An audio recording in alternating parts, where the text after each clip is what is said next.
doesn't take a genius to see that we're living in turbulent times, economically turbulent, socially turbulent. Our future is really unclear for so many people, and as a result, a lot of us experience pain in our lives, and a few of us experience tremendous pleasure, the pleasure that comes from being on the cutting edge, the pleasure that comes from being in control instead of in reaction, the pleasure that comes from predicting instead of reacting. What am I specifically talking about? I'm talking about the fact that all of us are always looking for the edge in life. We're looking for something that's going to help us to win, to go to the next level, to grow, to expand, to have a competitive advantage in business, to really direct our lives. And you know what? Whenever I meet people that are extremely successful, I'm always asking that question. What is the difference in this person? What makes them so much more effective than other people? And as you can guess, there isn't any one skill that makes people more effective. Certainly there is a consistent commitment in these people to constantly and never-endingly improve their life. But you know what? The discipline of Kanai, constant never-ending improvement, is not the only common denominator that I find. There is another consistent factor or skill that every one of these winners seems to share in common, whether this person be a peak performer in business, the best at what they do, or somebody who really knows how to make their relationship be passionate consistently, or someone who's a great parent, or whether it's a company on the cutting edge. I can tell you the common denominator is the ability to consistently anticipate change before it occurs. You know what? This skill can take stress out of your life, and this skill can make you incredibly successful. It can make you wealthy in financial terms. It can make you wealthy in emotional terms. It can take away fear. The power to anticipate is the power to shape the direction of your life and all those you care about. It could be argued that anticipation is the ultimate advantage. Why? Because ultimately in your life, it will be very easy to find the level of your success by one simple ability. Your ability to solve problems, from the most intense, incredible, profound, to the most ridiculous and simple. This really defines how your life turns out. Because on a natural flow, without a problem, without a challenge, everything seems to be fine. It's when these problems show up. Your level of success is how quickly, how easily, how elegantly can you solve these problems, these challenges, these things that get in the way of your being able to do what you want the moment you want to do it. Now, what's the challenge then? The challenge is most of us, when we get into a problem, find ourselves immersed and we find ourselves in reaction to a problem. It's happening right now. We're trying to solve it. We feel stressed. Who are the leaders in industry? Who are the leaders in nations? Who are the leaders in anything? The people who anticipate a problem before it even shows up and they solve it before it even happens. That's what the word anticipate means. It means to foresee and deal with in advance. And I can tell you one thing, this skill will give you more joy in your life than almost anything else I can imagine, other than learning to manage your own emotional state. And even that requires some anticipation, knowing the kinds of environments that might stimulate you to go into a lousy state and dealing in advance. What you're doing when you're anticipating is you're utilizing the capacity to step beyond the present moment and utilize the future as your leverage. I read an article in Forbes magazine where they were interviewing some of the employees who were asking the new chairman of the board of General Electric how he could let them go. How come I was good yesterday, one man said, but I'm not worthwhile today? And he said, listen, it's not you're not worthwhile. He said, you just got to know something. What you're doing is no longer competitive. He said, you know, when Roger Bannister broke the 4-minute mile, that was really powerful. But today, kids in high school run 4-minute miles. We can't live on yesterday's standards and expect to be the winner today. We've got to anticipate what are the standards of tomorrow and how do we create those standards right now. That's how we win the game of life. You watch in sports. The power of anticipation in sports is the difference between somebody who's a Hall of Famer in something, somebody's a superstar, and somebody who's mediocre. See, it's anticipation that makes a Wayne Gretzky. When they asked him again, I've used this example before, you're not the tallest, you're not the strongest, you're not the fastest. How come you're so great? How come you're so successful? His answer is, well, I think most people usually skate to where the puck is. I skate to where the puck is going. You watch a great basketball player and they make the pass. They don't pass to where the person is. You pass to where the person's going. If you pass to where they are right now, you're going to miss them.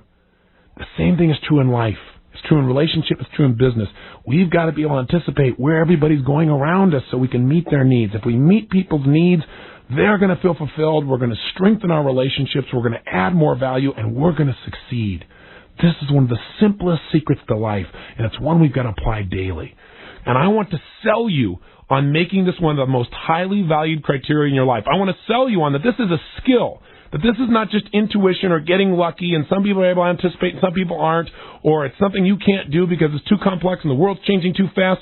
Garbage. I want to demystify this process for you because it is a process. Anticipating is a process, and not anticipating is the result of your own conditioning. Because that's the obvious question. It must be coming up in your head and you say, okay, Tony, well, there are a lot of things I can anticipate, but I don't. So why don't I? Because you get caught up in patterns. We all do, don't we? Patterns of perception. In fact, there's a word that we hear a lot in business these days. It's becoming the hot word to talk about. It's the word paradigm. What is a paradigm? A paradigm is nothing but an accepted way of thinking, a way of thinking that everyone seems to accept that goes unquestioned through time. In other words, it's a shared set of assumptions. An example of a paradigm that we all studied in history was the paradigm that the world is flat. Everyone assumed that the world was flat. There was no real absolute proof, but everyone accepted that way of thinking. It wasn't until a paradigm shifter, a guy named Columbus, came along, was willing to test those rules, test those barriers. And by the way, that's another way of describing a paradigm. A paradigm is a set of barriers, a set of rules about how to interpret the world, about what can and cannot happen, what will and will not happen. Now, you and I have spent some time in the past talking about belief systems. And certainly you might say, well, how is a paradigm different than a belief? Well, a paradigm is really a system of evaluating many areas of your life. You may utilize many different beliefs in order to make a decision on a consistent basis. That may make up your paradigm. In other words, your paradigm may be made up of many different beliefs. Now, rather than getting all caught up in this word, let's simplify it. A paradigm is a set of rules, a set of assumptions, a set of barriers that control how you perceive your life, what you think is possible or impossible, what you can and cannot do, what others will or will not do. Another simple way of looking at paradigms is to think of it in metaphorical terms as if it were a game. See, we all have games that we've played, and games are paradigms. What is a game? There is a goal. There are a set of rules of what you can and cannot do in order to achieve that goal. In order to achieve that goal, what do you got to do? You've got to solve a series of problems based on the rules of the game. Well, in your life, you've got this game called life worked out. You may think this game is a game of respect. You may think this game is a game of competition. You may think this game is a game of being a victim. I doubt if the latter example fits you. Probably the former do, or something else. But the point of the matter is, you have an idea what life's about, what you can and cannot do, what other people can and cannot do, and you've got certain rules and barriers that guide the whole process. And along the way, you're going to be solving problems based upon your beliefs, your paradigms of how life really is. A good example of this metaphorically, again, would be like playing tennis. Tennis is a paradigm.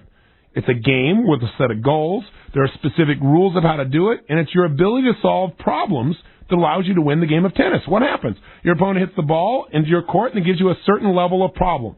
And what you've got to do is you've got to address it. But you've got to solve the problem of getting this from your court over into their court using only the rules of the game of tennis. You can't use a baseball bat, right? You can't catch it with your hand and throw it back over there. You've got to use those specific rules, and they limit the way you play the game, don't they? Just like your paradigms about relationship, or your paradigms about business, or your paradigms about yourself, control and direct what you are allowing yourself to do to solve problems or to produce results. Now, what's really neat is if you solve your problem, what you do is you deliver your problem to the other side of the court and you give your partner there a problem. And then he has to solve his problem of getting the ball out of his side of the court and into yours, again, using those same rules. And what happens is we keep trading problems back and forth until one of us is able to deliver a problem so big to the other person they can't deal with it anymore, and we win. Now, what's interesting is this idea can really help you understand the concept of paradigm. And I can promise you, if you're in the business community, you probably already heard the term or you're about to. And the general public as well is going to start reading about it in newspapers because the rate of change is no longer minor changes like just reinforcement or just a little small improvement. Overnight, industries are disappearing. And they're disappearing because they're not anticipating a paradigm shift, a wholesale change in the rules of the game. It'd be like if we said we're going to play tennis now, and now when you play tennis, you catch the ball and you throw it at the other person, and if you hit them, now you're successful at the game of tennis. Those are the kinds of shifts that are happening. They're radical, and we've seen them in virtually every area of our society, from relationships to business to the way we look at our own government. The rules of the game for the media have changed. The rules of the game for virtually every aspect of society not only have changed, but continue to change so rapidly few people can keep up. But in our society, you must keep up. And let me tell you the good news. There are only certain areas of life you have to focus on to really have the edge. And we're going to discuss a few of these here. And by the way, if there wasn't this incredible push of change in our society, we wouldn't be living in the exciting times we're in. You go, yeah, it doesn't feel very exciting to me right now, Tony. I'm going through some tough times. Yeah, but you know what? as bad as it feels right now, it's going to push you to another level. What do we really need then to master this principle of anticipation? What do we need to do so we can utilize paradigm shifts to our advantage? The first thing we've got to do is adopt a new belief system. And that belief system is not only is change inevitable, but it is our advantage. The status quo is not to your advantage unless you're already on top and have mastered it for decades. Now, if you're one of those people, let me tell you your advantage. You're going to have to grow, which will make you happy, because you're not going to be happy just sitting on top doing nothing. But for most people in life, they're still pursuing a way to become better, more successful. And if the rules of the game are changing, it means, guess what? You are on an equal playing field with almost anybody else. Now you say, well, that doesn't feel very good. I don't like thinking about everything I've done that works, may just go out the door tomorrow. I'm not saying it will, I'm saying it may, and you've got to be prepared for that. You can't be thinking because you're the best at what you do, you're always going to be the best at what you do just by making incremental improvements. I was reading in Joel Barker's book, The History and the Decline of the Swiss Watch Manufacturers. I mean, back in 1968, when you thought of a Swiss watch, what'd you think of? Best in the world. They were the best. In fact, they manufactured 65% of all the watches made in the world. They had 90% of the profits in the world, most people say. Are they the number one manufacturer today? Do you go out and ask for a Swiss watch when you go out there now? Probably not. You know why? They control only 10% of the market. The Japanese control 35%. And you know what's interesting? Was that because they didn't practice kanai? No, they did. As much as I've promoted kanai to you, that is only one principle. You've got to do more than just constantly improve. You've got to practice kanai at the level of anticipation. You've got to constantly and never-endingly improve your ability to anticipate major change. You've got to be able to innovate, not just improve. And you know what? These people constantly improve their watches. The Swiss are the ones who created the minute hand and then the second hand. They developed the best gear system in the world for a watch. They created digital technology. But when they looked at it, they said, it doesn't have any gears in it. Nobody's going to want this. So they sold it to the Japanese, to a company called Seiko. I bet you've heard of them, haven't you? Think about it. That's called a paradigm shift, where the rules of the game changed overnight. The rules of the game changed, the barriers changed, the approach changed, and you know what? There are brand new winners, and the people that used to be winners are now losers. This is very good news for you, because it means if you stay on the cutting edge, if you anticipate, there's always a way for you to make your fortune. There's always a way for you to be at the cutting edge. There's always a way to turn your company or your career in a whole new direction. But you've got to operate from this principle that says just because it's worked up until now and because it's made me successful doesn't mean it will tomorrow. This is so critical. I'm sure you read the book In Search of Excellence, right? It was a #1 bestseller for years and years. That book reported on 43 of the best-run companies in America. But you know something? 14 of those 43 were in financial trouble within 2 years after that book was written. And you know what? Business Week did a study on them, and they said they all had one thing in common. They all failed to react and respond to changes. That's how they went from being the model company to the companies that were in financial ruin. Now you might say, well, Tony, I don't run a company. I don't own my own company. You're not even talking to me. Yes, I am. Because you know what? Those companies are nothing but a metaphor for your own life, for our own society. They're a reflection of the level of change. Listen, back in 1970, a little more than 20 years ago, CBS was really having a tough time making a decision on whether they're going to put a show on the air or not. And they were really concerned about it. It was going really against the values of the day. You know what that show was? Mary Tyler Moore. Mary Tyler Moore show. Can you imagine why? Because she was a divorcee. Ooh. The truth is, that's one of the places that values originally get shifted. When mass number of people see a rule change on television and they grow to like that character, they very often will adopt similar changes in their rules. I'm not saying it was right. I'm not saying it's wrong. I'm just saying we have to look at the consequences and know that they're there. 20 years ago, that was one of the changes that happened. And now look what we've got. Look at the changes in the paradigm of what can be said on the radio, what's said on television, the type and quality of language, the type and quality of images. Are those changing the rules of our society? You better believe it. Are they changing the rules of what's acceptable and unacceptable? You better believe it. Are those rule changes taking us in the direction we want to go? I guess that's everyone's individual decision to make. But you got to know that they're changing. And you got to know that those changes that we're seeing happening in society are affecting your personal life. They're affecting the person you're sitting across the table with for dinner, who you're hoping to go out with, and how they're going to look at a relationship with you.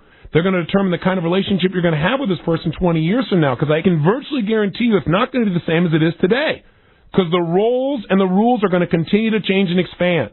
This 2-income household that we've adopted, right, wrong, or indifferent, that rule change, that was a paradigm shift. What has it done? It's changed the expectations of both parties. It's added tremendous stress on both parties, right, wrong, or indifferent. It's changed the structure of how our children are raised, and this is changing the direction of society as a whole. Paradigm shifts are things you must study. You must be aware of. You cannot afford to say ignorance is bliss. No, ignorance is poverty. Ignorance equals unemployment. See, a lot of people are unemployed because they couldn't see their own industry coming to the end because they're so busy just making a living instead of designing a life. We've got to anticipate. So I keep saying this to you again and again and again. So Robbins, you go, stop it. How do I anticipate? Good question. Let me give you 5 simplistic approaches to help you avoid the trap of being caught up in your own paradigm. Then let me offer you the psychology of how human behavior becomes patterned. That is how we create trends, because we all know if we can anticipate certain trends, not just follow a trend, but anticipate it, we can avoid certain pains in our lives because we're prepared for it. And we can also experience pleasure because we can anticipate it and take advantage of the situation. Now, here's the first thing that can help you avoid the trap of being caught up in your own paradigm. Beware the unquestioned conviction. What do I mean by that? Well, you know, a belief is nothing but a feeling of certainty about what something means. So you feel certain your spouse is happy. You feel certain your kids are in great shape. You feel certain that your job will always be there, right? Nothing wrong with that. But when you get a conviction, it means you feel so certain about something and you're so invested in believing in something that you're not willing to take any new input. You're not willing to question, even for a moment, hey, is there any possibility that your current job may not be here 5 years from now because a radical new technology or a radical new change in the marketplace's desires could wipe it out?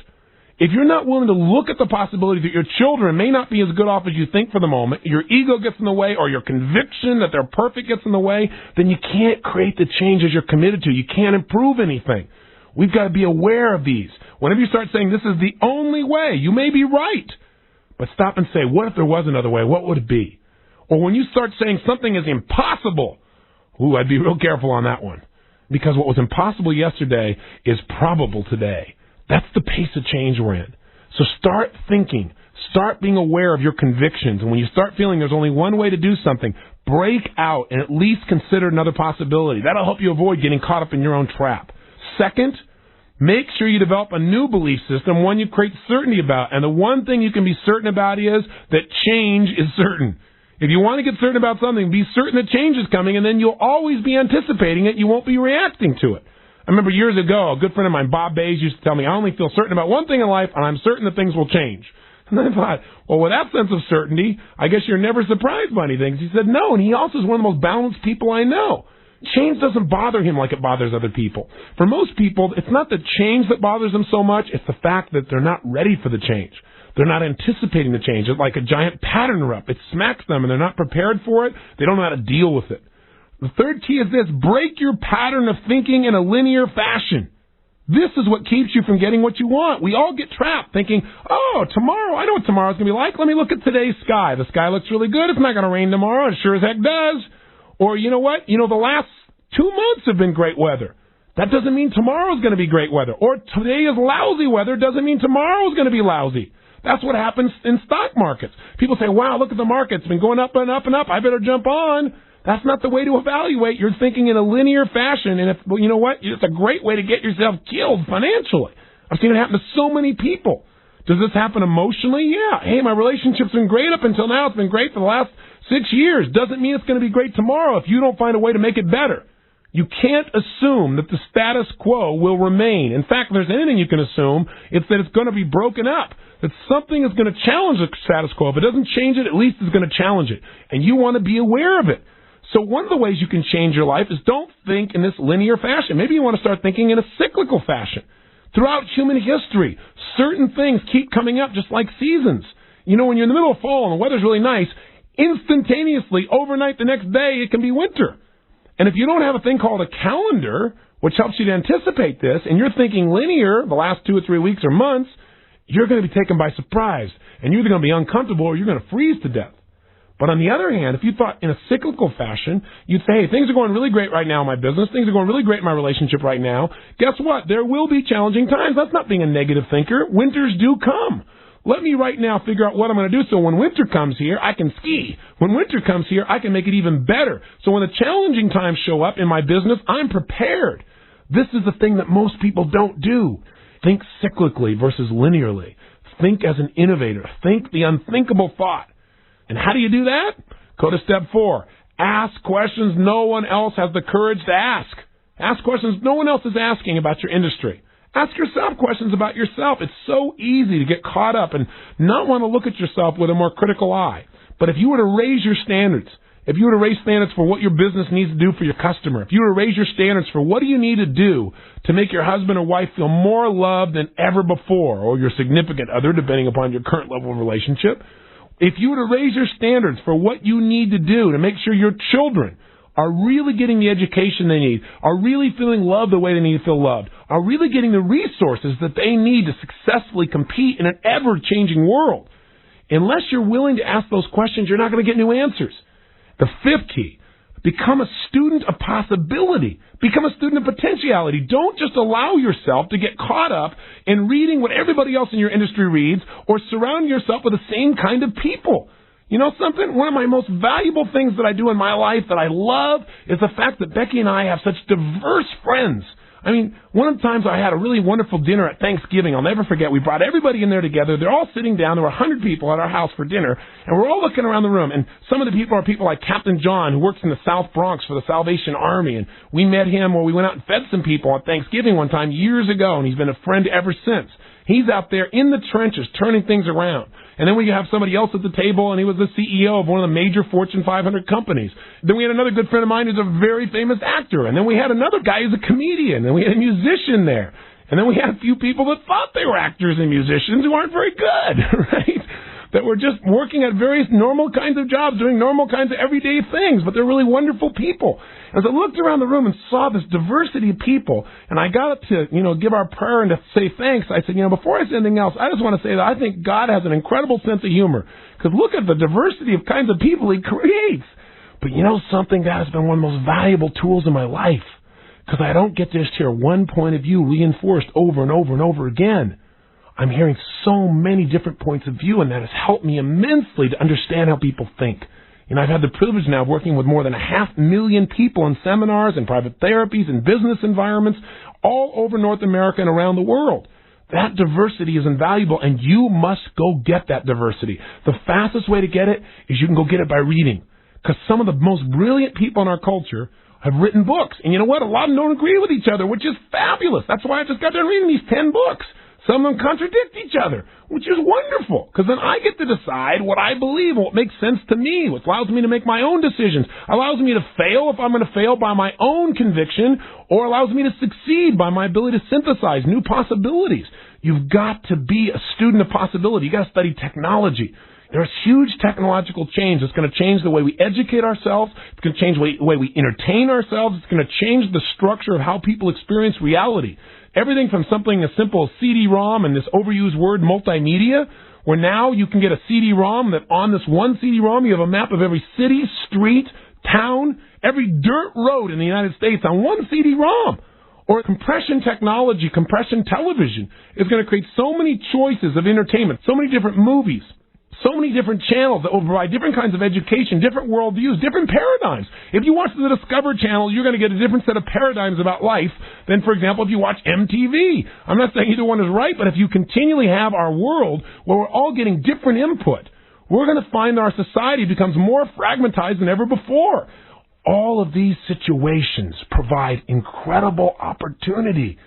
The opportunity to grow, the opportunity to understand, the opportunity to comfort people around you, the opportunity to create products or services or concepts that can enhance the quality of life for society, opportunity to do well financially, the opportunity to become more stimulated than any time in human history. These are the times that we live in. It's an incredible time. What else should you become a student of?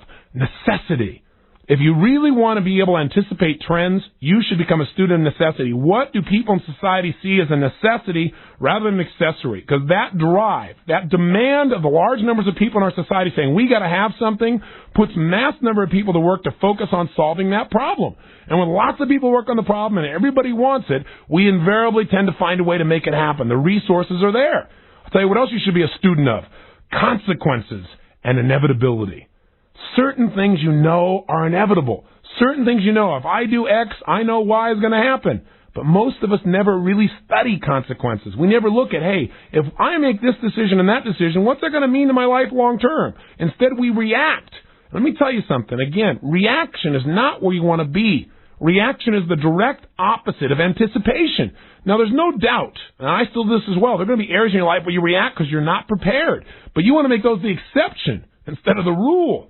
And I can tell you one of the ways to do that is really get sold on the limits of reaction. A lot of people say, well, I'll deal with it when it shows up. Well, let me give you a fun metaphor. One of the things we do at our mastery program is we teach people there a form of martial art where we show people how to be able to defend themselves against virtually any attacker. And the training we have, we bring in a master, and his number one organizing principle is, I don't teach any technique that someone can't master in 3 minutes. That's pretty intense. But his whole thing is, if you have to remember it, and it's really complex, and you've got to practice it for months or years to get it down, when all of a sudden you're surprised, and you're not anticipating it, and you get attacked in the real world in the street, some of these complex skills just go out the window. You can't remember them. Just like sometimes you can't remember your own telephone number or how to spell the word the, only there are bigger consequences than not knowing how to defend yourself. So he makes it simple. And by the way, he developed this because he trains Navy SEAL teams, and he also trains many of the law enforcement members from across the United States, including the Secret Service. What he found was that there is a reactionary gap. What that means specifically is, how is it that an officer gets attacked, and somebody's just got a knife, and he's got a gun, and they're, 10, 20 feet away, and he's not able to defend himself in time? Because the person doing the attacking has the advantage of surprise. The officer was not anticipating them. And here are the physical facts. You might find this interesting. A grown man can travel 21 feet. Here they are, 21 feet away with a knife in their hand. They can travel at 21 feet in a second and a half to 2 seconds. Now think about that. That takes more time than it takes for you to recognize the pattern of what's going on. Oh, this guy's attacking me. Then formulate a plan, then reach down and get your gun, and then pull it out and protect yourself. It's already over. And you know what? That's a great metaphor for what happens in life. See, if you were anticipating, you could deal with so many things so much more easily. It's not that you don't have the tools. It's not that you don't have the gun. It's that you're not anticipating and things strike you. This is why you've got to become a student of consequence, a student of inevitability. You must also become a student of pain, cultural pain, pain in relationships, pain within businesses. Because if you can find what the pain is, or the pain that's coming, and come up with a solution, a way to solve that pain, your future is assured. You will never have to worry about whether you have a career or not. You'll never have to worry, will you be able to succeed or not. Those who can solve problems, those who can eliminate pain, are those who are the leaders of our culture as a whole. They're the people who have the least pain in their life because they know what to do to protect themselves, and they have the most pleasure because they find solutions. Become a student of value. See, if you want to anticipate what people are going to want more of, if you're going to want to anticipate how to do well financially, if you're going to anticipate how to make yourself more valuable to a company, if you're going to anticipate what a man or woman would want in a relationship, you got to know what people value. And the more you understand what people value, the more power you have to anticipate what not only any individual, but what mass number of individuals are going to want. Becoming a student of value virtually ensures, if you act upon your understandings, that you will succeed in financial terms, you'll succeed in business terms, and you'll succeed in your personal life as well. It's your ability to anticipate what people value most and to meet those values that gives you the capacity to enjoy your life and do what you want to do when you want to do it in a way that empowers other people in the process. Listen, this is exactly what John Templeton has done. This guy is the #1 money manager in the world since the 1950s. If you ask Sir John Templeton, what is the single most valuable skill that you developed in your lifetime? He says very simply this: what's made me successful is my ability to value what a company, product, or service is worth. That's it. He knows what it's really worth. So when everyone else gets emotional and they start buying something because everybody else is buying it and they get greedy, or they start selling it because everybody else is afraid, he looks at what it's really worth. You want to really anticipate? Become a student of value. There are major shifts going on in our society. What you've got to learn to do is be a leader by making your ability to anticipate one of your most valued assets. If you value it, if you constantly focus on it and improve on it, you will absolutely have the edge. And you'll have the edge in your company. You can have the edge in the quality of relationships. You can have the edge in how you raise your children, because you'll be able to anticipate problems before they occur and solve them before they come up. That's powerful. In fact, in business, a good manager is somebody who can solve problems consistently. and they're able to do it no matter what. But that's reaction. A leader is someone who envisions potential challenges in advance and solves them. Anticipating trends in human desire and human behavior will also then give you peace of mind, because you won't be one of those people who lives in fear. You'll be living in a state of certainty, knowing that whatever comes up, you're prepared for it, and that preparation gives you the edge. So really you have three choices. Either one, just wait for things to happen and try to react to them and lose the edge and experience lots of pain. Or two, anticipate changes and trends by noticing what's going on around you, becoming sensitive, making it a priority, and then, of course, utilize that information to improve the quality of your life.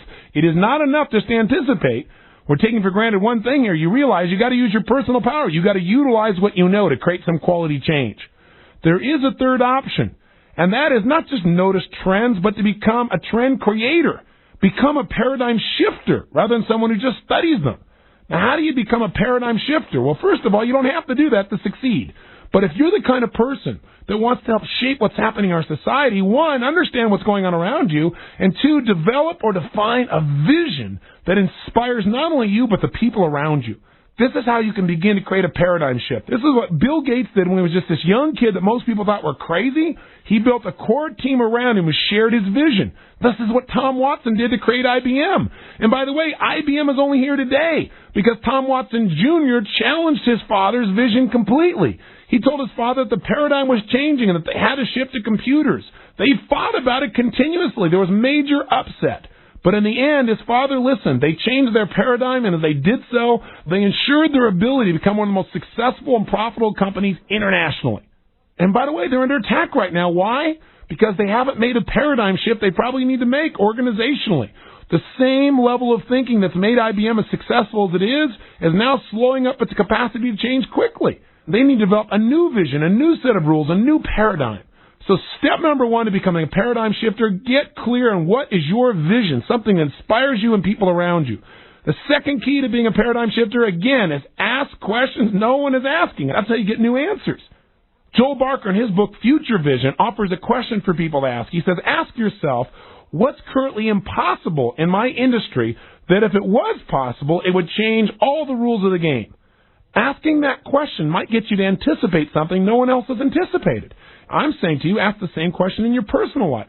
What's impossible in your life right now? What's impossible for you to do currently with your wife? What's impossible for you to do with your kids? And if it was possible, how would you go about doing it? If it was possible, how would it change the entire experience you have with your family? What's impossible to do with your physical body right now? And if it was possible, how would that change your whole life? And how would you go about doing it if it was possible? Asking this what-if type of question helps you to break out of the paradigm and start to create new paradigms. Here's the third key to being a paradigm shifter, not just an observer or utilizer, but someone who makes it happen. Step 3, if it makes sense, then break the rules. If you see that your common sense says doing something completely different than anyone's ever tried it before might make sense, then by gosh, go do it. Break the rule. Make it happen. That's how most success happens in business. That's how most success happens in our world. When you start creating a path where a path never existed before, just remember this. Life rewards those who contribute on a massive scale. And you know what? If you are willing to challenge the paradigms that currently exist and bring an alternative that enhances the quality of life, and you're willing to stick with it till it comes to be, then all the pain will be worth it, because you'll have the pride of knowing that what you did has truly made a difference.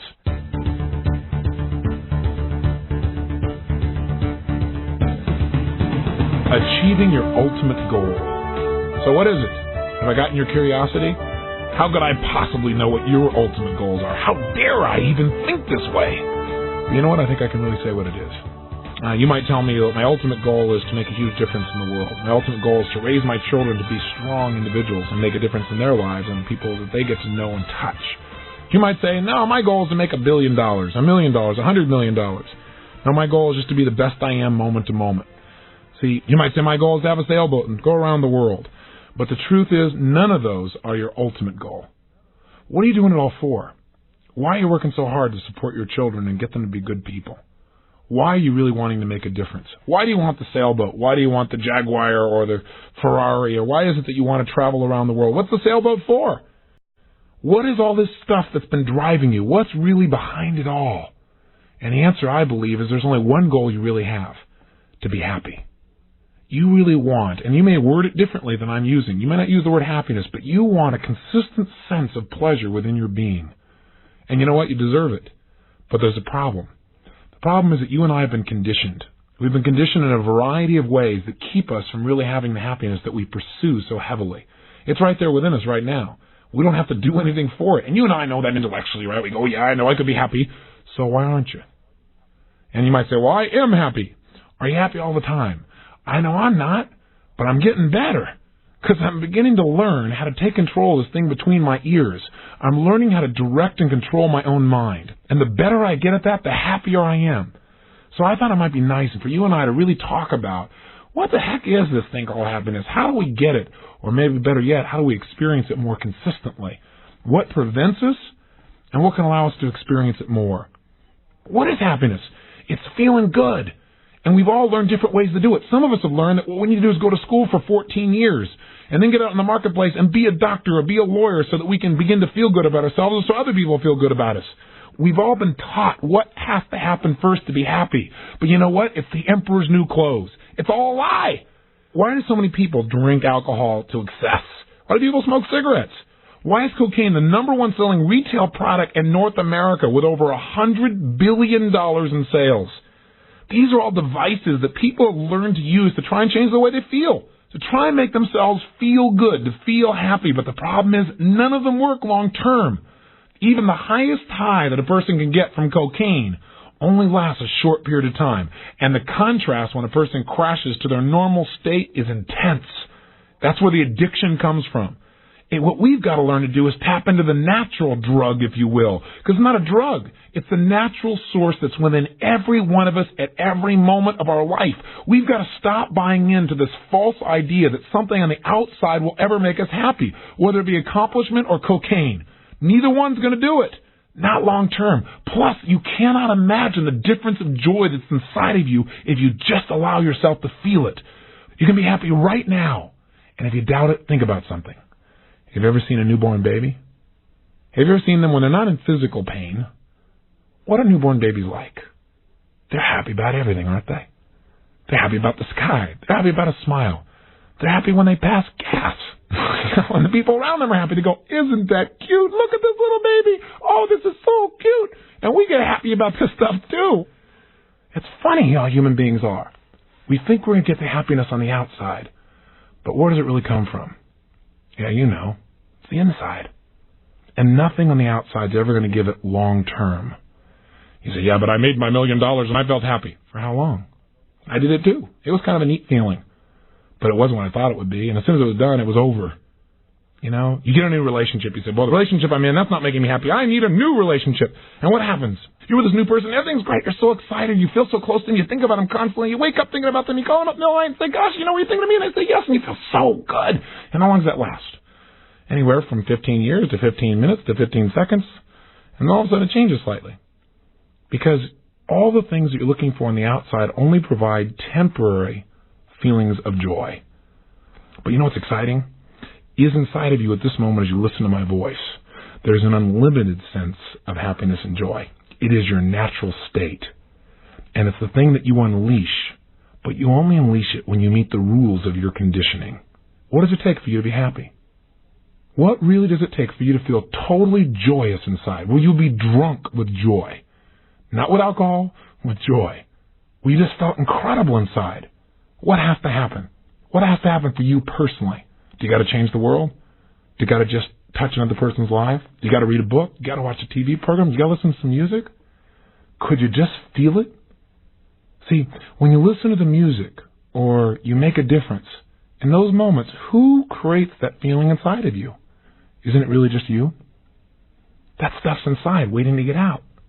But you have these rules about what has to happen. If X, Y, and Z occurs, then I can allow myself to feel good. What if you changed the rules and made happiness a natural way of living? I'll give you an example. I remember one time I was with my youngest son, Jarek, and we were in our car, and the car broke down. And it was a hot day. And we were out in the San Gabriel Valley, and it was smoggy, and it was tough. And we were waiting and waiting and waiting and waiting for a tow truck to come, and it didn't come. And so instead of being all angry and upset, I thought to myself, this is stupid. I'm with my son. I can have a wonderful time. And the experience transformed because I asked a better question. I said, what could I do right now that would create joy for Jarek and myself? And I began to focus on different things we could talk about, and it turned into this special moment that I won't forget for many, many years. And we had this incredible bond and love right there, just in that moment, sitting in this hot car on this smoggy day, waiting for things to happen. I could have focused on where we're waiting for it to happen and been upset, but instead I focused on what can we do right now to create more joy.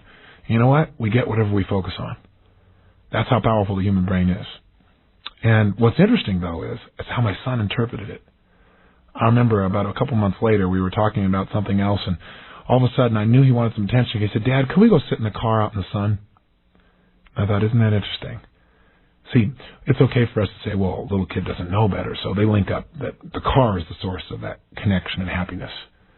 But don't you and I do the same thing as adults? Don't we start thinking it's the education or the PhD or the car or the home or the income or the level of success in business or the quality of the article we write or whatever the case may be? Haven't we been seduced, at times at least? Maybe it's time we realize that it is the emperor's new clothes and that what we're doing is we're trying to cover up what's natural. That really our happiness is always there inside of us. And there's more of it there than you can ever get from something from the outside. So the question of this tape is, how do we achieve that ultimate goal? And by the way, you may be saying, well, this sounds really nice. You've been really nice and sensitive, and I like these kinds of feelings, but how is this going to help me in my job? How is this going to help me in my life?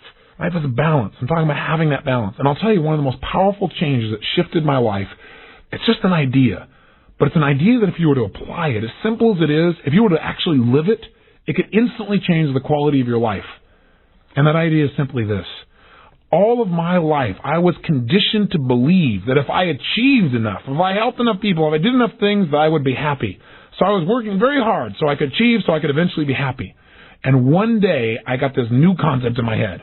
What if I happily achieved? What if my goal was not to achieve, but my goal was to be happy? And that while I was happy, I was going to do things that contributed and made a difference, which will be great references for the power that I had when I unleashed and experienced the ultimate human emotion. I got to tell you what, the idea of putting happiness as higher on my list of values than achievement was a little scary for me at first. Because I thought, boy, if I feel happy, then I won't be driven to achieve. Maybe I won't want to work as hard. Maybe I won't help as many people. Maybe all these things that I identify with my life, maybe I won't have that same level of motivation. Maybe I got to keep achieving because that makes me, a person who contributes. And then eventually I can be happy. I don't want to take that away because I'll lose my drive. I was wrong. I was scared, but I was wrong. What happened was when I finally decided I was going to be happy along the way, that life was not an outcome, that it was a process, that I would achieve things and say, is this all there is? Unless along the way I enjoyed the process, that I was going to spend more of my time in life in the process than I was achieving. And if I wanted to be happy more of the time, I got to get committed to that idea. The minute I started living that way, my life changed, and I went to a whole new level. I thought I was successful before. I thought, boy, look, I got my act together. All I can tell you is I got a new level of depth. So how do we create this real balance? How can we take what we've talked about thus far in this tape and make it practical so you can really use it, so you can really experience more of this big promise I've been telling you about, of that joy inside of you that you know is there? Well, let me give you 8 points. Number 1, we've already talked about. The first key to unleashing your happiness is to remember it's already there. To remember it's your natural state. I've said a zillion times in this tape, and it may sound redundant to you, but I'm a big believer that repetition is the mother of skill. We hear it enough, we may remember it. Just think about it. Think about what's inside of you. I think that most people's unhappiness, that really the root of all human misery is the ignorance of our true nature and power. That it's all inside of us, it's not on the outside. See, most of us have been conditioned to believe that being happy is difficult instead of what's always there. See, I believe to be unhappy, you got to pervert your reality. Now, I've managed to pull this off in my own life as many times as I'm sure you have, but the reality of our existence is joy. In order to be unhappy, you got to develop false beliefs about what life is. You got to begin to believe that all these things have to occur for you to feel appreciative for this thing called life. That's crazy. And we've been sold and we've bought into that insane game. In fact, we've developed all these rules about all these different things that specifically have to occur at specific times in specific ways before we get to have those great feelings that we want inside. We begin to think that events are the source of our happiness, or that another person is the source of our happiness, or our kids are the source of our happiness, or our career is the source of our happiness. We start thinking we need another person to think that we can feel love inside of us, that it's coming from him or her, That's their enchanting words or those beloved whispers in our ears. That's what makes us feel really good. That's what makes us feel loved. That's what makes us feel happy. But we seldom stop to really consider, what are those feelings of love or security or peace? Where are they coming from? When we feel them in that moment, where are they coming from? Are they like sneaking out of that person's lips or mouth and into our ear and into our body and make us feel good? Of course not. We're unleashing those within ourselves in that moment. But you know what happens is, we have a situation like this where we feel good for a moment because of something on the outside. We've met one of our rules, and we think that that's real happiness, when we've really got an infinite reservoir of joy that's deep inside of us that goes beyond anything you've ever felt before. And when something outside of us triggers it, it's usually like a little tiny trickle of joy that flows out. And what do we think? We go, boy, I'm so lucky that I have that person in my life, which you probably are, but that's not the source of your happiness. Because if that's the source of your happiness, what if that person never goes away? A little scary, huh? Or what if they pass away? Or what if something separates you at some time? You see, the fear that most people have in their lives of not being happy is because they think it's coming from the outside. They experience the object of their senses, and when they taste it, they think, boy, that's joy is coming from that object, from that person, from that event.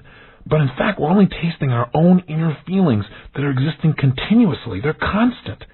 And all that sweetness and all that love that you want so bad is flowing through your veins in your heart right now. There's a sea of real power inside of you. Everyone has this place inside of them, and all we've got to do is tap into it, touch it. But you can't do that as long as you believe happiness is on the outside. As long as you believe happiness is a reward. Happiness is not a reward. The reward is life itself. You've got the reward. Happiness is nothing but a state. Feeling good is a state of mind and emotion. And you can have it at any moment simply by claiming it. How do you claim it? Two ways. One, change the way you're using your body. If you're not feeling happy right now, I guarantee you may be doing several things. One is you may not be breathing. Now you say, well, what are you talking about? I'm breathing. Sure you are. But are there times when, like, you're frustrated or you're angry or you're concerned? Does your breathing pattern change? I can guarantee it does. What about your facial expressions? See, if you change your facial expressions, you immediately change how you feel. Try this right now. No one's around. They're not noticing. Put a big, stupid, silly grin on your face. Oh, come on. Nobody's going to notice. If you're in your car, turn to some other person who's in the traffic and grin at them with that big, huge grin and watch what happens. They'll think you're on drugs. It's okay. Just go ahead and do it. Try it. Or just do it right now. Come on. Smile real big. And while you're doing this big smile on your face thinking this is stupid and crazy, notice how you feel. See, you have 80 different muscles in your face. If you change the way you use them, you can make yourself feel happy. And I bet you already know the ways to do it. In fact, if I asked you to get depressed, you could pull that off, couldn't you? The point is simple. You can change the way you use your body and change your level of happiness. What else can you do? Well, let's go to step 2 of these 8 or however many points I decide to make out of these. Number 2 is really simply this. Change your focus and you change your level of happiness. Remember, it's not only your physical body and your beliefs that determine how happy you are, but what are you focusing on? See, right now you could get totally depressed. How would you do it? Well, you could use your body in ways that make you feel depressed, but also you could do it just by focusing on things that don't make it feel good. You could feel sad or you could feel angry. Couldn't you think of people that have wronged you in your past? Focus on that enough that you really began to feel it again and feel real angry all over again, even though they're not here. If you really wanted it, couldn't you do that? Couldn't you feel really sad remembering things you missed out on? All you'd have to do is focus on them. What about joy? What about pleasure? What about ecstasy? Can you remember a time in your life when you were feeling feelings and emotions of absolute ecstasy? How good that really felt? Whatever it was. Could you go back to that time and remember it? Actually re-experience the feelings? Begin to breathe and feel the same way until you felt so good inside? Can you remember times when you felt totally loved? See, if you really want to be happy, you have to become good at what I call memory management. Memory management means if you're unhappy right now, it's because you're not controlling the focus of your mind. You're focusing on something that makes you feel lousy instead of something that makes you feel good. I'll give you an example. Let's say you're traveling in a wonderful place like New York City, which has all kinds of opportunities to show yourself how resourceful you really are in just getting across streets. And the bottom line is, let's say you step off the street corner and an ambulance comes by and almost hits you. Now, how are you going to feel? Well, it all depends on what you focus on. Some people freak out and get unbelievably angry. How dare they do that? How could they possibly do this? They don't even watch it. They're going to kill somebody. They could have killed me. Think of that. I could be in the hospital right now. I could be in the hospital. All my kids wouldn't have me take care of them. And then what would I do? And then I lose my job and they go on and on and on and on and on. Nothing's happened. Nothing has happened. But you know what? These people have not perfected their mind. They have not learned to take control of their mind. Their mind is controlling them. And if you don't control your mind has the capacity to think of every possibility Undisciplined because of its cultural conditioning through television and schooling and advertising. The brain has learned to try and protect itself, and a lot of people's brains have learned to become incredibly skeptical, pessimistic, to find out what's wrong so they don't get disappointed. If you don't control your mind, it'll control you. You must control your focus. What could have happened in that same situation? You could have felt grateful. You could have felt good or happy. You could have said, wow, that thing almost hit me, but it didn't. That should have hit me, but it didn't. Somebody must be protecting me up there. Now, maybe that's true, maybe it's not, but it sure make you feel good if you look at it that way. Or you might think, isn't it amazing how fast I am? I got off and I instantly reacted. That is hot. Think of where I could use that. I could chase down the man with my dreams with that kind of speed. I could go out and make my job work better. I could be on a track team. See, it all depends on what you focus on. That's what's going to determine how you feel. Nothing more. Remember, nothing in life has any meaning except the meaning that you give it. And the meaning you give things is usually based on what you choose to focus on. So control your focus. Here's step 3 to happiness. Ask happy questions. Ask empowering questions. Now, if you spend any time with me, you know I talk all the time about physiology, changing focus, and I'm asking better questions. And the reason I talk about those is they are the fundamental control tools to your brain, your mind, and your emotions, and therefore the quality of your life. Questions you need to ask yourself when things come up is not, what does this mean? By the way, that's the natural question that comes up. Your brain is always trying to avoid pain and gain pleasure. It's the way you're wired. It's a survival instinct. Whenever you're going to go do something, your brain says, what does this mean? And what should I do? Is it going to mean pain or is it going to mean pleasure? Is it going to lead me toward more things that I want, or is it going to take me down a road that I don't want to be in based on my past experience? And the bottom line is, in pursuit of what does this mean, we get to points where we're not sure what things are going to mean. So let's say you want to make an investment. Should I invest in a stock or not? Well, the brain's asking, what is it going to mean? If I invest in a stock, is it going to mean pleasure, i.e. profit, and I'm going to feel good and have more money and things will be nice? Or is it going to mean pain? I'm going to lose what I've got here, or it's not going to grow at all. But see, the problem is, if you ask what is this going to mean, it's very difficult to be certain, absolutely certain, which one it's going to lead to. And that's where people drive themselves a bit crazy. I'll give you an even more challenging situation. Sometimes you try and do everything right and things turn up wrong, and then you try and figure out why they turned up wrong. Why is it you gave your all and it still didn't work, or somebody didn't acknowledge it, or it didn't get supported, or there's an idea that's so useful but no one will listen to you right now, or you worked all night on a project and then your dog ate it the next morning. If you ask questions like, what does this mean, you might come up with answers like, well, it's another example of me sabotaging myself. Maybe you're not sabotaging yourself. That makes you just feel bad about yourself. Maybe you just weren't smart. Maybe you let the dog eat your thing because you didn't put it on a higher shelf. Maybe you were just stupid. Maybe you weren't sabotaging. Look at it that way. See, we got to be careful about the meaning we give things by asking the question, what does this mean? A better question, how can I use this? How is this important in my life? What can I learn from this? These are the kinds of questions that will make you feel happier, that will make you feel good in your life, because ask and you shall receive. If you want a better quality of life, if you want more happiness, ask questions that lead you to a place where you feel better about yourself and your environment. I guarantee if you do not feel happy on a regular basis, it's because you've got a set of habitual questions you ask yourself, like, why does this always happen to me? Or why can't I pull this off? And again, if you say, why can't I? Your brain says, ask and you shall receive. Here's why you can't. Because you're stupid and you're an idiot and you don't follow through. Because you sabotage. It'll come up with a reason whether it's true or not. So you got to take control of the question-asking process. So what am I really happy about in my life right now would be a good question. Now, if your brain goes, nothing, the next question is, what could I be happy about if I wanted to be happy about something? What am I really enjoying in my life right now? What could I be excited about if I wanted to be excited? What's really wonderful in my life? What's great about this? What is working? See, these are questions that will really support you. And if you're in a lousy state, you don't ask questions like, how much longer will this last? Or, can I survive this? Can I survive this? Makes you doubt whether you can even make it through where you are. Those are disempowering questions. Instead, if you want to break out of that state, you might want to ask a question like, well, will this even matter 10 years from now? So that's key number 3. Ask effective questions. Control the focus of your mind by asking questions. The 4th key to experience consistent happiness, and boy, I'll tell you one, this is a big one. Learn to be a perceiver instead of a judger. What do I mean by that? Well, there's a problem with judging too quickly. And that is when you judge what things mean too quickly, oftentimes you feel pain about things you don't have to feel pain about. For example, you ever gotten upset about what you thought somebody said, and later on you find out that's not what they said, or it's not what they meant, and you're all uptight about it because you felt that they had judged you, you had decided that's what things had meant. Later on you found out something differently, or maybe you had an experience like I've had. I felt like somebody was giving me the runaround one day, and everything I tried to accomplish, they seemed to get in my way of accomplishing it.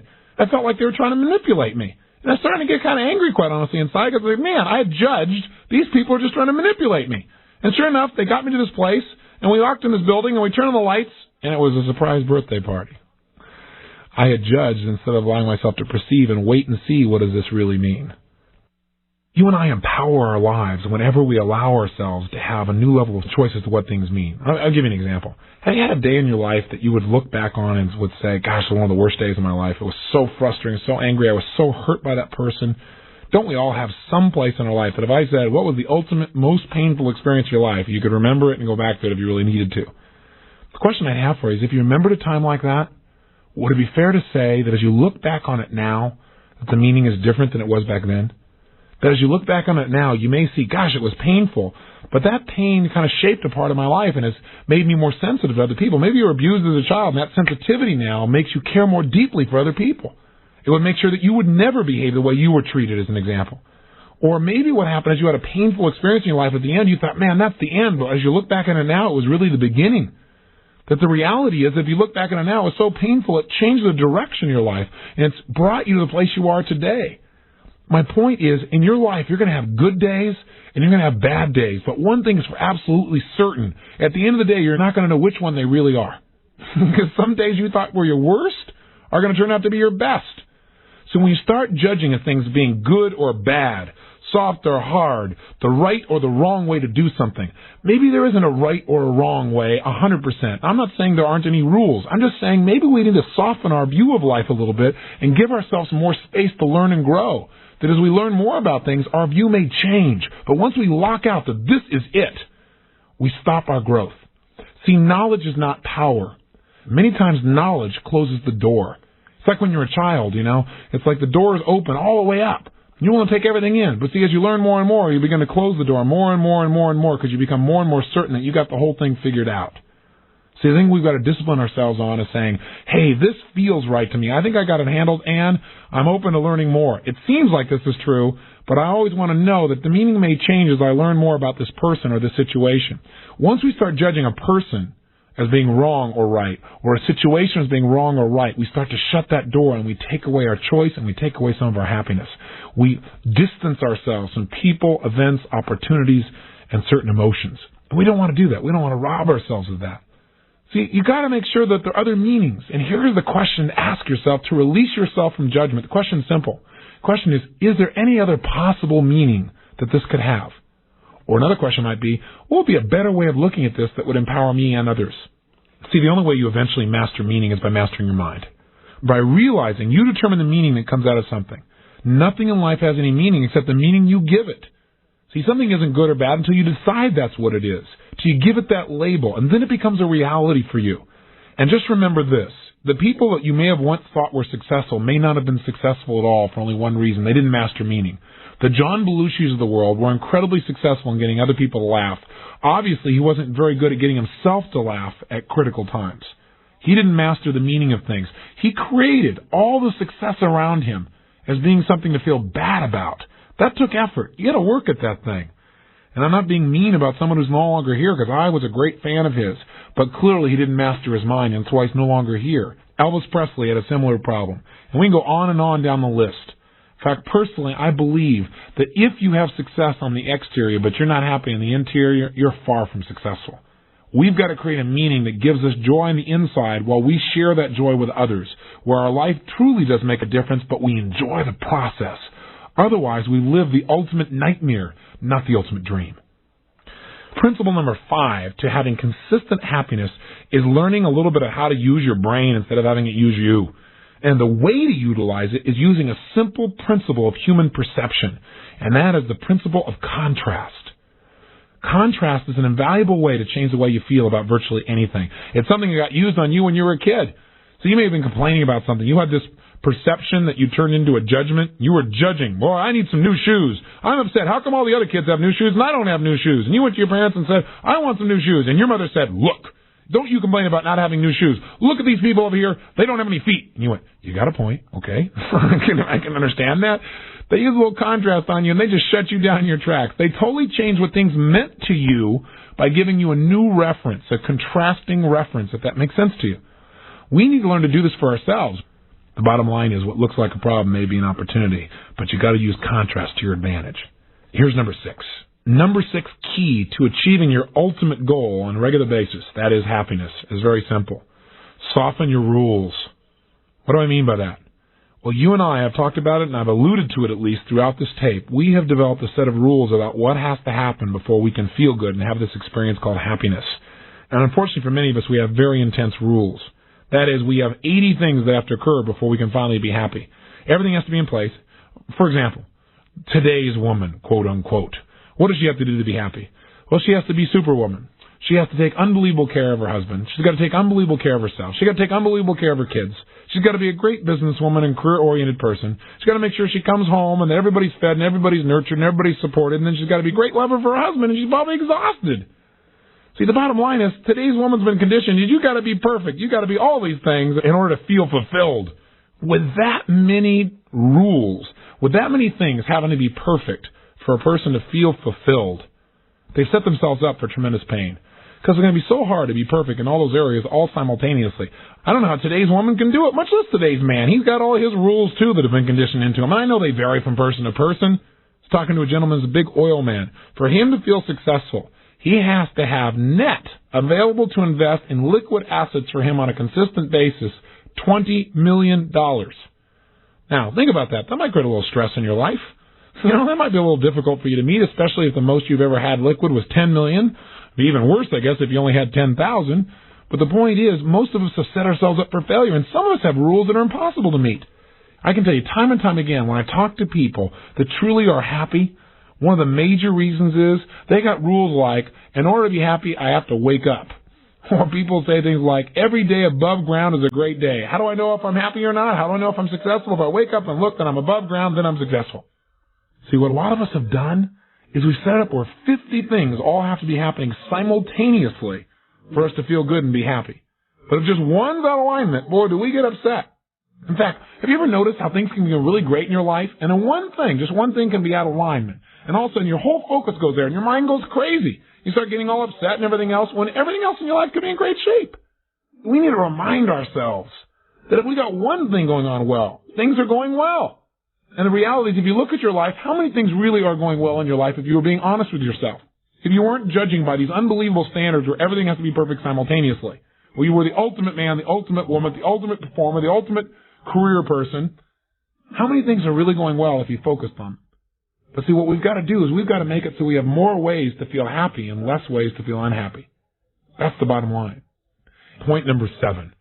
If you really want to be happy, use happy words to describe the way you're feeling on a consistent basis. Develop a habitual vocabulary that is filled with words that create pleasurable emotion within you. We have a lot more words that describe negative emotions than we do positive, and so we tend to use them more often sometimes. Anytime you're unhappy, I guarantee you're putting a word on your experience, a word that creates a judgment about it that is negative, that creates a negative emotion or feeling.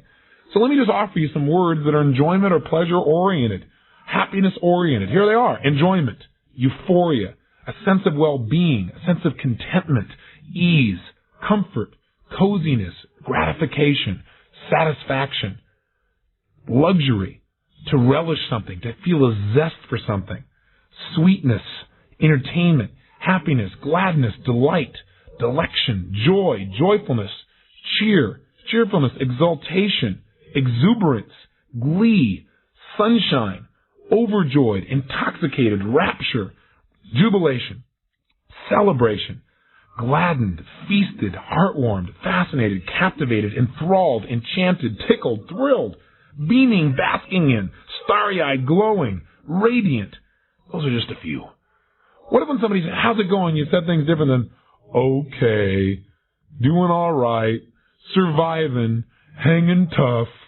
If you were to use those kinds of phrases to describe how you're feeling, what you do is you immediately denigrate your experience. You lower the level of enjoyment you have by the words that you're using. Amplify your emotion by using new labels. If you're going to judge instead of perceive, why not judge by putting labels on your experience that make you feel great instead of words that make you feel lousy? It's a very simple thing, and it may sound so simple you may not do it. So think about it. If when you felt pretty good you said, I'm feeling excellent, I'm feeling outrageous, I'm feeling fabulous, If you kept saying that on a regular basis, would you not begin to feel that way? Rather than if you said, I'm doing okay, fair to middling.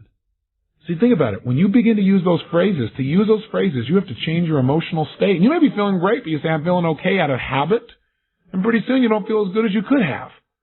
Pay attention to the vocabulary you use consistently. You want to be happier? Build up a vocabulary. Write down some words that you're going to use. Maybe some of the ones I just dropped on you to make yourself feel great. Or if you really want to feel like, I can offer you some words to use on a regular basis. Talk about how unpleasing things are to you, or displeasing, or disagreeable, or undesirable, unappealing, unattractive, or unengaging, or uninviting, or distasteful, or unsavory, or unpalatable, or ugly, or offensive, or objectionable, or repugnant, or contrary to your feelings, or repulsive, or vile, or nasty, or noxious, or rotten, or putrid. How's your life? How you doing today? Putrid. Think of how you feel if you did that. Horrible, horrid, atrocious, atrocity, hideous, terrible, awful, dire, hostile, antagonistic, averse, unfriendly, uncared for, unvalued, unprized, despised, lowly, unpopular, out of favor, misunderstood, misprized, unbeloved, uncherished, loveless, forsaken, rejected, jilted, thrown over, spurned. You really want to feel bad? Just pick about this and use those kinds of words to describe your life, your relationship.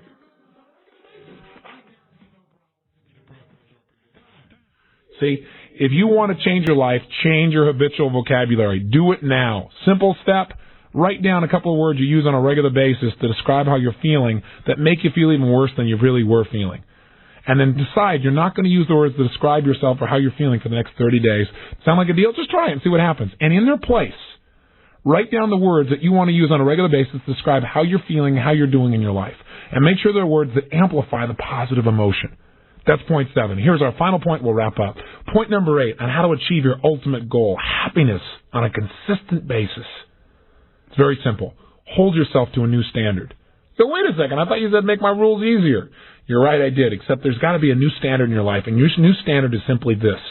You adopt a belief that not to be happy is to be a failure. And for those of you who are motivated to succeed, this ought to really do it to you. What I mean is most people do not make happiness a big enough priority. If you decide right now that being happy is the only real success, then I suggest that you'll achieve it. Because we always get what we focus on, as we talked about earlier. We've got to make sure, though, that we must be happy. Not that we should be happy, not that we could be happy, that it's really a must. That's something that must happen, that you must do it. Not the outside environment, not your brother, your sister, your friends, your neighbors, your boss, but you, and that you can do it. If you really adopt that core belief and you measure on a regular basis saying, hey, I got to be happy. That's the way I got to live. Otherwise, I'm being abusive to life. Otherwise, I'm giving a slap in the face to my Creator. What if you really looked at life that way? That not to enjoy the gifts that have been given you would be the ultimate blasphemy. All I've tried to do in this tape is get you to think at a new level. Get you to focus on the possibility of swinging the pendulum where you spend a lot more time in the happiness mode and a lot less in the pain mode. And certainly you deserve that. You know what else is exciting about knowing that you can be happy at any moment? It also relieves you of the burden of trying to make everybody else happy. Now, I know you still do it because you care about people. I do too. But the reality is when you realize that you don't have to do anything for yourself to be happy in a moment, then you also begin to realize other people don't have to do anything either. They can be happy right now. You can stop trying to make everyone happy, which probably drives you crazy because you can never do it successfully. You might for the moment get someone to be happy. The only way they're going to be happy long term is when they claim their real power and when they stop buying into the lie that something outside them controls them. When they realize that the only reason they don't have the joy that they want is they've not claimed it. And I'm not saying in this tape program, by the way, that the whole purpose is just to go out and bliss out and be by yourself and feel good, because you and I live in a Western culture. And as I've said many times, if you just sit in a Western culture and just bliss out and feel good, somebody will come and take your furniture. So you got to do more than that. And you do have to be active. But I'll tell you, my idea of success has changed throughout the years. Growing up poor, I thought it was money. Then I realized it certainly isn't money. It's contributing to other people. Then I contribute to other people, and I thought, gosh, that's not it either. I still don't feel fulfilled. I feel good about myself. I'm proud, but that doesn't make me feel totally fulfilled, because here I'm achieving, helping others, but I'm not feeling as happy as I could. I'm burning myself out. And what I've looked for in life is the balance. And I now have a new definition of success. And it's how I measure myself, and it's how I encourage others who ask me how to measure their own success. And the measure I have is a 2-step process. Number 1, how happy are you? And the bottom line is, if you're not happy with how happy you are, you can change that. You can do it in a moment. You can change the way you're breathing. You ask yourself a great question. You can focus on what's great in your life. You can use some contrast. There's so many tools you've got in this set of tapes. One of them alone could work. You don't have to use them all. You don't have to go through 8 steps to make it work. I said, but number 2 is, how happy are the people who are around you? See, because there was a time in my life when I had a standard only for my own happiness. And so I was happy, but nobody else knew it. They weren't happy being around me. So I made the distinction that I don't want to just be happy. I want to be cheerful. What cheerfulness really means to me is that you're so happy on the inside that you also express it on the outside so it affects the people around you. And so I guess my new definition of success is real simple. It's, am I living a life where I'm experiencing more and more pleasure and less pain? And in the process of living it, is the way I'm living it creating more and more pleasure for others and less pain for them? If I'm feeling better and better all the time, and I can get other people around me to feel better and better, if I can feel less pain and they can feel less pain, if we can continue to expand in that direction, I think there's a reason why our brain wants to move towards pleasure. It's because it leads us to a place where we're really connected with our Creator. That may sound weird to you, but I think there's a reason why human beings are wired the way they're wired. And I think the easiest way to get to your Creator, the easiest way to have that joy, is to know that those feelings are available now. And to hold yourself to a standard where you cause yourself to feel them on a regular basis, not because you have to, but because you deserve to. But you got to hold the standard. So in summary, what have we said? Well, we've said a lot of things in this tape. But I guess the most important thing we've said is, whether you're happy or not is not a question of whether the happiness is there. It's there inside of you, at levels of intensity and of depths you've never dreamed of. But you got to open the spout. You got to let what's in you out. And you got to realize that you're really the source.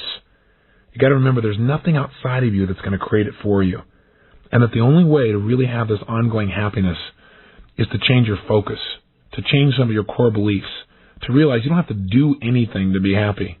You don't have to be responsible to something to be happy. You don't have to achieve to be happy, that you can happily achieve. You don't have to choose between the two. You don't have to give up being an achiever and a doer and a person that makes things happen and just be somebody who just blisses out. You can bliss out while you work. What a concept. You can feel so good while you make that difference with your children. You can feel so good while you build your empire. That you don't have to wait to feel good. And then if you feel good along the way, you're liable to build the empire bigger. You're liable to have a better impact on your kids and maybe a better role model for them as well. Maybe the whole message of this whole tape is just to remind you that the only way you achieve your ultimate goal of happiness is by perfecting your mind, by taking control, by mastering it. And God forbid if you were to start developing this kind of habit where you feel good on a consistent basis, because if you really start feeling good, you know what happens? This stuff is catchy. It's like a disease. It spreads to all the people within your sphere of influence, and all of a sudden they're starting to feel good, and pretty soon you become rather successful because you're experiencing tons of pleasure and very little pain, and the people around you are impacted by the way you live, and they start feeling better too. What a terrible world if we all did this on a consistent basis. Of course, we all know that's impossible. We know we couldn't feel good on a consistent basis, but what if we were wrong? Have you ever been wrong about what you're really capable of, and then you were pretty pleased to find out you were better than you thought you were? I think you and I every day begin to find out we're much more than we thought we were. We're much more than our physical body. We're much more than we ever dreamed was possible. Maybe just this physical body and this thing you call yourself is just a vehicle, and there's a flame burning inside, that spirit of who you really are, which is greater than anything you've dreamed of. But I think the only time you really get in touch with that part of you is when you're feeling happy, when you're feeling that base level of joy. And you can have it right now. So claim your real power and achieve your ultimate goal today. And then do it again tomorrow and the next day and the next day. Don't make it something you reach for. Make it something you experience. Make it the way you live. So my challenge to you until we meet again is remember, the world is as you see it. It's your mind, not the world, that's the source of all your experience. And if you don't like what you're experiencing, change what you're doing inside your head. Take control. And until I visit with you again, remember, live with passion.